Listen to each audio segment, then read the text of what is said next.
Buenas a todos, ¿cómo andan?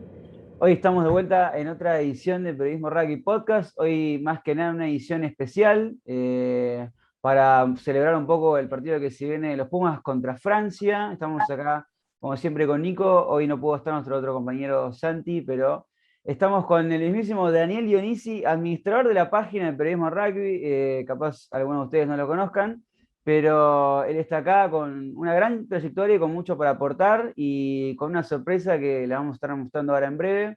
Hola Daniel, ¿cómo anda? ¿Todo bien? ¿Qué tal, Fran? ¿Cómo estás? ¿Qué tal, Nico?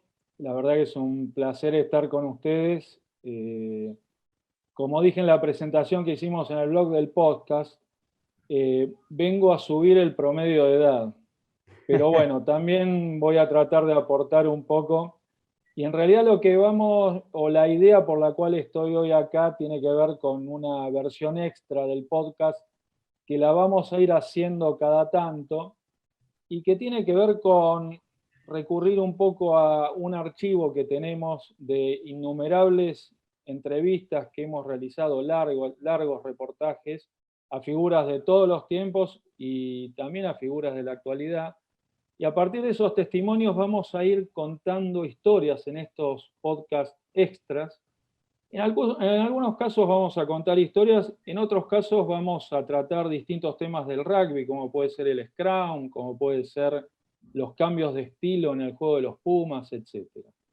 Pero en el caso de hoy vamos a hablar de la historia de un duelo que tenemos a la vuelta de la esquina, como es el partido entre Argentina y Francia. Así que hoy vamos a hacer una recorrida por la historia de los duelos entre Argentina y Francia con una sorpresita que le va a gustar mucho a la gente del blog. Así es, el clásico latino, ¿no?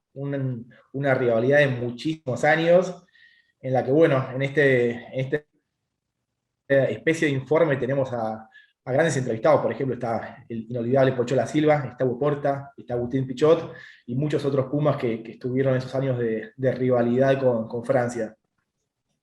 Exactamente. Y bueno, como dijimos, en este primer podcast extra vamos a recorrer esa historia y para tener una buena introducción a la historia, para saber los motivos por el cual en algún momento Francia miró hacia la Argentina, que imagínense, en 1949 era un país absolutamente periférico del rugby. Para saber cómo se llegó a dar ese partido, tenemos la palabra de un historiador del deporte, que además, y esto es muy importante para nosotros, es un amigo de periodismo rugby desde los comienzos. Muchos lo conocen como Ricardo S., pero en realidad es Ricardo Sabanes. Gran editor, gran historiador y sobre todo un amante del rugby, que para arrancar con la historia nos va a ayudar a entender por qué Francia vino a la Argentina en aquel lejano 1949. Con la posguerra vino toda una reorganización, no solamente del deporte, sino ya de las naciones y el concierto de las naciones. Y Francia fue reincorporada al Cinco Naciones en 1948. Francia se había potenciado de tal modo que para Inglaterra y para Home Nations era, digamos, ya una nación respetable en cuanto a lo deportivo. ¿Pero por qué también? Porque así como Inglaterra se había recostado y se había apoderado de la IRB para ejercer su dominio y su control, Francia había desarrollado la FIRA, la Federación Internacional de Rugby Amateur, en donde comenzó a minarla. Y si bien los países integrados a la FIRA eran Italia o Rumania o Alemania, etc., ya empezó a tener cierta influencia cuantitativa en las decisiones del rugby. Y por lo tanto a Inglaterra y a las Home Nations no les convenía tener a Francia afuera del juego, sino que por eso la integraron. De todos modos, Francia siguió liderando la FIRA. Fue en ese momento que Francia decide empezar a jugar partidos de rugby y a dar tests con naciones que no fueran las Home Nations y que no fueran las de los dominios. Y es en ese momento en donde se programa y llega la primera gira de Francia a la Argentina. Francia decide venir a la Argentina y darle carácter de test por dos cosas. Por el crecimiento incipiente y por el potencial del rugby argentino, y también porque pretende ganarse la amistad y en algún momento el voto de Argentina cuando tuviera que decidir cuestiones de política deportiva dentro de la International Board. O sea, venían a jugar, pero también venían a hacer política deportiva. Y por lo tanto le dan carácter de test a esos partidos. La gira de 1949 vienen solo a la Argentina, pero ya en la del 54 es una gira que también hacen a Uruguay y a Chile, y cuando uno ve ahí los archivos o los informes, contra Argentina es Francia-Argentina, contra Uruguay es Francia 15-Uruguay. O sea, no le dieron carácter de test, no otorgaron caps. Porque ya en esa época funcionaba mucho lo que eran equipos de primera clase o equipos de segunda clase, etc. Ricardo Sabanes nos cuenta las razones por las que Francia llegó a la Argentina, pero también le pedimos que nos relate la historia de lo que sucedió en esa primera visita del año 1949. Es interesante la historia del primer partido entre Argentina y Francia en gimnasia, cuando los franceses salen a la cancha y ven el equipo que los enfrenta, el equipo argentino, ven un jugador que ellos sabían que había jugado contra ellos representando a Inglaterra en febrero de ese mismo año. Ese joven jugador, fullback, era William Barry Holmes, un anglo-argentino que había nacido en la Argentina, había estudiado en el Colegio San Jorge y se había ido a estudiar a Cambridge, y en Cambridge fue seleccionado para jugar para Inglaterra. Y entonces en febrero de ese mismo año, Barry Holmes había enfrentado a Francia en Twickenham y había sido quien convirtió el try con que Inglaterra ganó 5-0 ese partido del Five Nations a Francia. Cuando los franceses los vieron en agosto del mismo año en la cancha de gimnasia, dijeron: este tipo que hace acá no debería jugar. Pero como todavía había ciertas reglas de caballerosidad, Barry Holmes pudo jugar ese test y el test siguiente. Algo que está muy bien narrado y es uno de los relatos más tiernos y más emocionantes del libro Leyendas del Rugby de Daniel Dionisi, que circula en librerías para todos. Gracias por el aviso, Ricardo, pero sobre todo gracias por tu testimonio. Francia vino en 1949, en 1954 y volvió en 1960 con un equipazo. Pero esa gira francesa le iba a dejar a Argentina uno de los mantos sagrados que identifican la historia de nuestro rugby. Es así, porque en 1960 nació un elemento icónico del rugby argentino, y así lo recuerda su dueño, ni más ni menos que el inolvidable Pochola Silva. En el 60, fundamentalmente la vincha, porque jugaba Celaya, que era un jugador francés que era realmente muy bueno, y él tenía una vincha blanca que me impresionó y me gustó. Entonces después yo hice algo parecido y le dije a mi mamá: haceme una vincha pero con elástico. Y me hizo de género. Primero me la hizo toda de elástico, pero el elástico con la transpiración se corría. Entonces después me la hizo de género con un pedacito de elástico atrás, y eso se quedaba mucho más adherido. Y bueno, a mí me identificó, sí. Lo hice porque me lastimaba las orejas. Y como las orejeras en ese momento, que son los cascos de ahora, eran todos de lona, y era peor todavía. Aparte se ataba con un piolín acá abajo, que mucho peor todavía. No lo aguantaba 10 minutos. Por eso inventé el asunto de la vincha, ¿no? Me resultaba mucho más fácil jugar con la vincha. Increíblemente, la vincha de Pochola no estuvo en la cancha en las visitas francesas de la década del 70. La insólita suspensión que se le impuso a Pochola lo sacó de esos partidos que los Pumas afrontaron con equipos dirigidos por la dupla del Six, compuesta por el Beco Villegas y el Gringo Perazo. Es verdad, no estaba Pochola en esos partidos, pero ya estaba el 10. Ya estaba el mejor de todos los tiempos. Y así recuerda a ese equipo de los Pumas que enfrentó a Francia en 1974 y en 1977 el enorme Hugo Porta.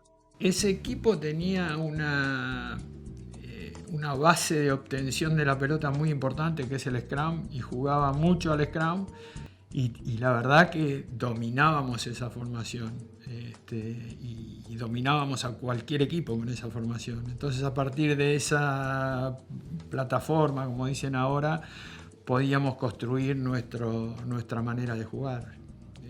Que en un momento había toda una teoría porque el SIC jugaba de una manera que era la que los que entrenaban al SIC, que eran los entrenadores de ese equipo, querían imponerle al equipo. Y bueno, cuando los jugadores no son los mismos, a veces el juego cambia, ¿no? Pero yo me acuerdo que le decía a Palomo, a Echegaray, le decía, no, yo me tengo que concentrar en pasar la pelota sin que me toque el cuerpo, y con toda una teoría que tenía el SIC del traslado de la pelota, y Palomo me decía, vos primero agarrala y después pensá lo que tenés que hacer.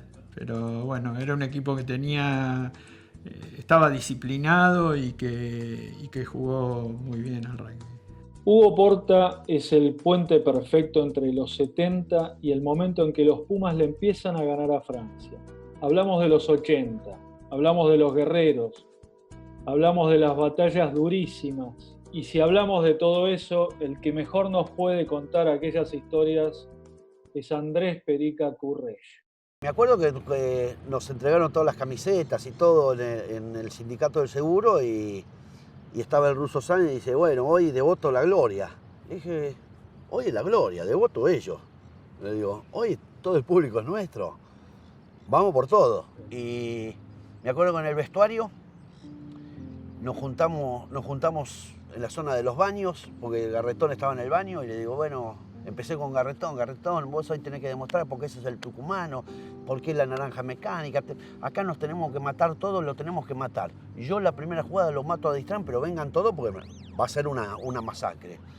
Y la primera jugada del partido hay una salida, y Line que tira Francia, tira la pelota, y cuando terminó de tirar la pelota yo le encajé, o sea, le pegué un tackle, un cabezazo en la jeta, sangrando, y le dije, aujourd'hui c'est la guerra. Toutes les personnes se pour moi, pas de franceses en Vélez, o sea, eran todos nuestros. Y después no nos podíamos dejar pasar por encima. Y bueno, desde el primer scrum fue trompada, más trompada, más trompada. Llegó un momento dado, la locura como habrá sido que Distrán me quiso ganar la cabeza al entrar, que eso es descalificatorio. Y él pensó, bueno, falló y pensó que yo me iba a tratar de cuidar mi espalda. No, le gané la de él a cabezazo. Y me acuerdo que Ondard, cuando me ve hacer eso, me tira una trompada a matarme, y claro, erra y le pega a Distrán.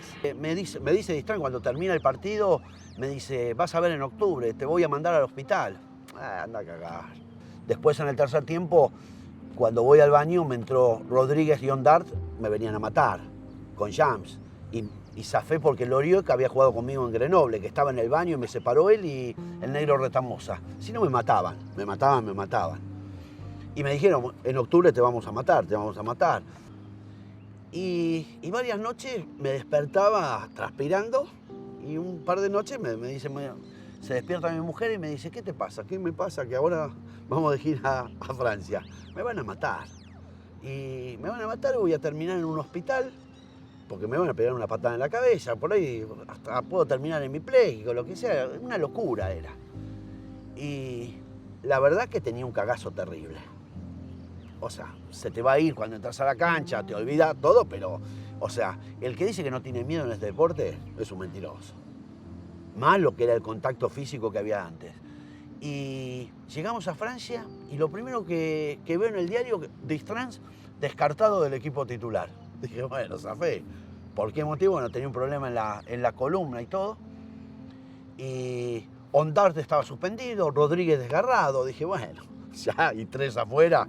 Y estábamos en un hotel muy cercano antes del test match y entrenábamos en el mismo lugar.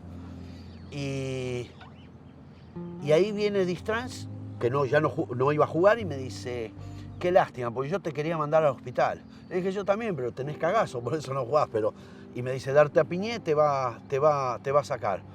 Y no pasó a mayores y todo. Y el último partido en Lille, y me dice, vamos a subir ahora todas las primeras líneas al escenario, vamos a cantar juntos con Ondar, que canta fenómeno. Y dice, y vamos a terminar con esta pelea, pero nosotros le tenemos que pelearnos contra los británicos, contra los sajones. Entre nosotros no, somos latinos, decía Distrans. Dije, bueno, sí, los agarré a todos. Dijo, esto va a ser una vendetta, nos van a meter en algún pasillo. No, al contrario, estuvimos ahí. Entonces le digo, mirá, le presento a mi mujer, porque mi mujer había viajado, iba a recorrer un poco Francia y todo. Me dice, ¿vas a estar en Francia? Bueno, voy a ir a Lourdes. Bueno, yo vivo al lado, vive en Bagnères, al lado de Tarbes. Me dice, bueno, te espero, tengo un hotel, todo. Bueno, bárbaro. Entonces llego al hotel, me dice, no quiero que te quedes al hotel, vas a quedarte en mi casa y todo. Bueno, llegamos a la casa y la mujer, todos estamos comiendo, y viene Bernadette y le dice, Philippe, este es Courrèges, el tipo que no te dejaba dormir a la noche porque decías que te iba a pegar una patada en la cabeza y te iba a mandar al hospital.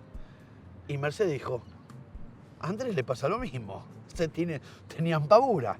Entonces decís, puta, era una realidad, ellos tenían lo mismo.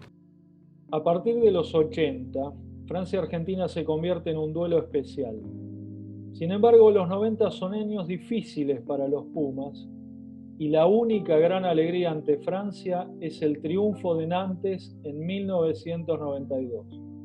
Era la primera vez que se le ganaba a los franceses en su tierra, y el gran protagonista fue el tucumano Santiago Mesón, un hombre que se dio el gusto de ganarle a Francia 2 veces en el mismo año, primero con la naranja y después con la celeste y blanca. Así recuerda aquella noche del 92 en la que marcó 21 de los 24 puntos de los Pumas. Del 91 digo, bueno, o cambio la situación o veo como mejor. Y del 91 al 92 hay un cambio en mí que hace que, bueno, pase lo de Tucumán acá y Francia allá en Nantes. Ya con un poco más de experiencia como jugador, y bueno, ese partido realmente lo tengo como un hito en mi carrera deportiva, ganarle a Francia como se le ganó, y bueno, realmente fue una noche espectacular. Y terminamos jugando con Francia un partido que por ahí lo soñábamos, yo lo soñaba siempre tener un partido así, y se dio que fue allá en Francia y la verdad que lindísimo recuerdo. Un equipo muy lindo por toda la gira, por todo lo que pasó antes, ¿entendés? O sea, eso ha sido el broche de todo. Y gran entrenador Imhoff. Imhoff es un entrenador que me dio todo lo que tiene que tener un jugador, que es confianza. A mí los entrenadores que me dieron confianza, yo rendí muy bien con Petra a nivel local, me hacía sentir que era el mejor del estratosfera. Imhoff también. Y Imhoff incluso no respondiéndole como uno quisiera en los test match con Francia en el 92, que perdemos los dos. Si medimos la efectividad de los palos no estaba muy derecho, pero Imhoff confió en mí, me dio la derecha para esa gira, y esa gira realmente para mí fue un éxito por todo, en lo deportivo, en lo humano. Pero ese partido, hacer Francia allá de visitante, sí, fue mi mejor partido con los Pumas, sin duda.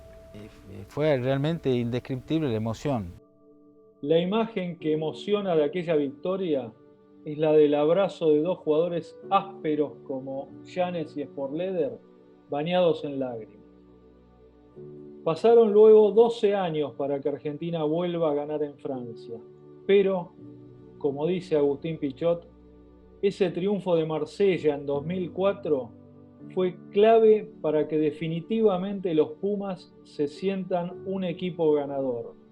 Le ganamos a Francia, no por primera vez, porque se había ganado creo en el 92, y ganamos con autoridad. Ahí se empieza toda la cantidad de partidos que se le empieza a ganar digamos que ya había arrancado en el 2003 con el drop de Gonza y de Coso, pero ya empieza a haber un equipo ganador. Yo ya tenía puesto en la mente que había que tener un equipo ganador, que había que ganar. Ya teníamos el equipo para hacerlo, la juventud estaba, la experiencia estaba, había que ganar. La confianza estaba, la calidad de los jugadores también estaba. Se venía el Mundial y muchos jugadores argentinos jugaban en clubes franceses. Uno de ellos era el Pato Albacete, que ya era ídolo de Toulouse y se preparaba para la previa de ese gran acontecimiento que fue el Mundial de 2007. Me acuerdo que ya la temporada previa al Mundial, todo el mundo hablaba de eso. Bueno, yo estando en Toulouse, donde había muchísimos jugadores seleccionados franceses, siempre nos cargábamos, porque sabíamos que íbamos a jugar el partido inaugural, qué sé yo, muchas cargadas, se tocaba el tema muy seguido, toda la gente venía y los supporters y los fans y todo venían a hablar de eso. Así que la verdad que había un ambiente muy movido, ¿no? Ellos nos consideraban un poco, que es verdad que ellos nos han ayudado muchísimo a progresar y era como que el alumno se enfrentara al maestro, una cosa así. Muchísimo respeto, pero bueno, un momento muy especial, ¿no? Y para nosotros también era especial porque a pesar de que íbamos a jugar contra Francia, muchísima gente nos demostraba su cariño, ¿no? Que eso es algo increíble, pero nos demostraban el cariño que nos tenían y el respeto que nos tenían, porque siempre defendíamos la camiseta del club y porque en Francia uno empieza también a crear sus raíces y sus afectos. Y así llegó el momento culminante de esta historia que estamos recorriendo, la Copa de 2007. Ya era hora de quedarse con la fiesta y Agustín Pichot lo tenía muy claro. Yo dije, basta, vamos al juego. 100%, mañana salimos a ganar. Y vamos a ganar un mundial. Ya había jugado mucho en ese estadio, no me significaba nada especial. Y yo lo voy a ver a Escrila y a Rami Martán. Y bueno, te pasaba esto que yo te había dicho, que yo con Escrila no podía jugar de 10. Tenía que jugar de primer centro. Porque para mí 10 no funcionaba. Y estaba jugando de 10 del otro lado. O sea, yo decía, técnicamente este equipo va a fallar. Miñones de Medioscrown no soportaba la presión. Y cuando le vi las caras que entraban con la presión, y había hablado con Dominici hace 2 noches que decía, se comen 40, dije, hay una cosa entre confianza de los más grandes y mucha inexperiencia y mucho miedo entre los más chicos. Y ahí cuando salgo de saludarlo, lo agarro a Mario, que estaba muy nervioso, y digo, Mario, quédate tranquilo que ganamos. Y ganamos. Luego de la fiesta del Mundial 2007, los triunfos ante Francia fueron esporádicos, hasta que llegó la generación actual, muchos de los cuales jugaron y juegan en Francia. Nicolás Sánchez, por ejemplo, es uno de ellos y la pasó mal al principio en su etapa de Bordeaux. Creo que la parte más difícil de mi carrera, estuve 3 años en el club donde jugué muy poco, no jugué casi nada, me lesioné el primer año el tobillo, estuve todo el año sin jugar, y después los otros 2 años tampoco volvía del Championship y no jugaba nada. Los Pumas, que tenía la otra parte del año, entonces me trataba de prepararme para la segunda parte del año, digamos. Pensar en eso y ponerme ese objetivo era lo que me seguía haciendo ir para adelante. Más allá del mal momento que vivió en sus años de Bordeaux, Nico Sánchez, con la confianza alimentada por el orgullo de vestir la celeste y blanca, en 2014 fue el protagonista, con 3 drops de la última gran victoria de los Pumas ante Francia. En el 2014, muy buenos recuerdos, fue un gran momento también y ganar ese partido nos ayudó mucho. Fue un partido muy lindo, yo creo que fue un momento muy lindo. Muy bueno, la verdad, todo lo que acabamos de ver es bastante una historia épica, ¿no? Lo que es la rivalidad entre los Pumas y Francia, más que nada contada por los protagonistas de la historia, que son todos héroes nacionales para nosotros, tanto como Pichot, Porta, el Pato Albacete, jugadores que todos conocemos y que siempre nos hace un poco feliz verlos de vuelta y escuchar más que nada de parte de los jugadores qué se siente haber estado ahí, ¿no? Muchas gracias, Daniel, por todo este material. No sé si nos querés contar un poco más sobre esto. No, me gustaría agregar una cosita. Un placer compartir con ustedes y compartir con estas leyendas que acabamos de ver. Pero quería hacer un agregado sobre la realidad de que Argentina-Francia es un clásico del rugby internacional, porque a veces desde Argentina no tomamos dimensión de eso. Yo tuve la posibilidad hace unos años de entrevistar a Philippe Sella, una super leyenda del rugby francés de los 80. Sella jugó 11 veces contra los Pumas. Y el tipo decía que sí, que era un clásico para ellos. Y yo creo que a partir de esa época, de los 80, es el momento en que Argentina-Francia se convierte en clásico, porque hasta ahí había una diferencia enorme a favor de los franceses. Pero ellos lo consideran, si no todos como un clásico, sí como un partido muy especial. Eso que pasó en los 80 se refrendó en la primera década de este siglo, que Argentina le ganó 6 partidos, incluyendo los 2 partidos del Mundial de Francia, que bueno, ni hablar, ¿no? Lo acaban de contar. Así que a mí me gustaría hacer esa aclaración, porque a veces por ahí nosotros no tomamos conciencia. Es un clásico, es un partido especial, y bueno, es lo que se viene el sábado que viene, ¿no? Así es. Sí, bueno, el último antecedente claramente no es el mejor para Argentina, pero sí, es un clásico que obviamente los de mi edad recordamos esos partidos del principio de los 2000 que realmente cuando Vélez explotaba, no sé, se me viene a la cabeza ahora el drop de Quesada para ganarlo en la última jugada. Así que sí, es un clásico importantísimo que ahora veremos cómo llegamos, ¿no? Porque ahora hay una realidad también que los Pumas, la mayoría vuelven a jugar todos en Francia, ¿no? Y hay que ver cómo pasa eso de tenerlos siempre de compañeros y rivales los fines de semana y ahora enfrentarlos, cosas que no se dio en los últimos años cuando estaban todos en Jaguares, ¿no? Sí, eso lo dice, viste que lo dice el Pato Albacete justamente. Cuando fue el Mundial 2007, en la previa había, en primer lugar, el Pato, que era figura del Toulouse. Había muchos jugadores argentinos. Después eso se cortó. Pero a mí me parece que eso también hace más grande la rivalidad todavía. Sí. Porque pues se conocen, porque son tipos que se enfrentan todos los sábados. Así que para mí va a ser interesantísimo el partido del sábado.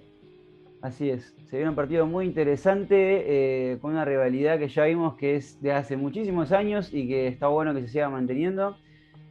Así que bueno, por lo tanto nosotros vamos cerrando. Muchas gracias por haber visto todo este material, gracias a Daniel por haber hecho todo este proyecto. Y yo me voy a ir despidiendo, voy a dejar que te despidas también, Daniel. Bueno, no, agradecerles, la verdad fue un placer compartir con ustedes. Volverá en algún momento estas versiones extras del podcast, pero mientras tanto sigamos con lo que hacen todas las semanas, que la verdad está buenísimo. Un placer y un saludo a los dos. Y a Santi, que está allá en Nueva Zelanda. Saludos a Santi también. Nico, también te dejo que te despidas. Muchachos, nos vemos. Gracias, Dani, por este material también. Y bueno, recordemos que el viernes, ya a primera hora, vamos a tener lo que es la previa de Pumas Francia, del partido en sí, ya con las formaciones confirmadas. Así que vamos a debatir un poco de lo que propongan los dos equipos, ¿no? Así es, estén atentos porque vamos a hacer la previa con ustedes. Recuerden de llegar a nuestro canal, tanto en Spotify como en YouTube y en nuestras redes también. Y bueno, que tengan buena semana, gente. Nos estamos viendo.